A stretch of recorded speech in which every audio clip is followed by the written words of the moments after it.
Avec Nicolas Do, ce matin, on parle du plan de relance qui aurait dû être présenté cette semaine, qui attendra la semaine prochaine pour cause de crise sanitaire. Mais vous nous dites ce matin qu'en fait, le vrai sujet du rebond de l'économie, il n'est pas là en priorité. C'est quoi la clé de la relance?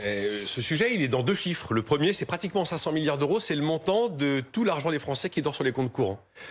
C'est un montant absolument jamais vu. Il y a 25 ans, c'était 50 milliards d'euros sur les comptes courants. C'était un truc absolument dingo. Et puis le deuxième, il est dans le chiffre émis par la Caisse des dépôts vendredi. C'est ce que le livret A drainé depuis le début de l'année, 22 milliards d'euros. On est pratiquement à des niveaux records. Pourtant, un compte courant, ça rapporte rien, hein, on le sait.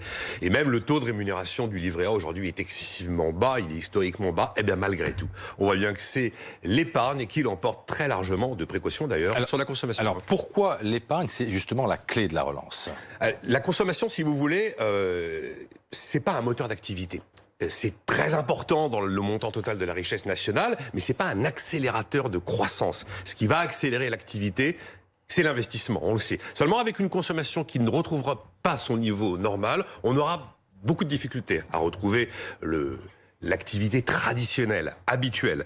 Donc ça veut dire qu'un consommateur prudent, c'est un consommateur qui épargne, qui consomme moins. Et derrière, vous avez des producteurs qui sont aussi prudents. Et ces producteurs-là n'investissent plus. Et s'ils n'investissent plus, ils n'embauchent plus. Et elle est là, la clé de la reprise dans l'investissement, bien sûr. Bon, on voit bien là comment le système est bouclé. En quoi le plan de relance tant attendu peut relancer justement l'économie? Il peut y participer. Seul, il ne peut rien faire. Mais on a créé des attentes avec ce plan de relance. Donc on ne peut pas décevoir.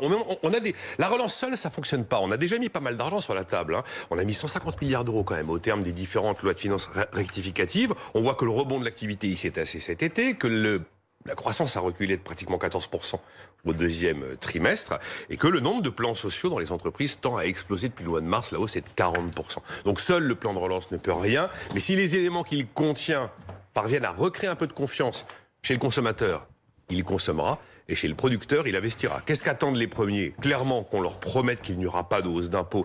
Ils veulent y croire, ça c'est du côté des consommateurs. Et qu'est-ce qu'attendent les producteurs? De lire enfin noir sur blanc dans ce plan de relance qu'il y aura bien les 10 milliards d'euros de baisse d'impôts de production qui ont été annoncés. Mais tout ça ne suffira pas à relancer l'activité si on n'arrive pas à redonner confiance aux agents économiques.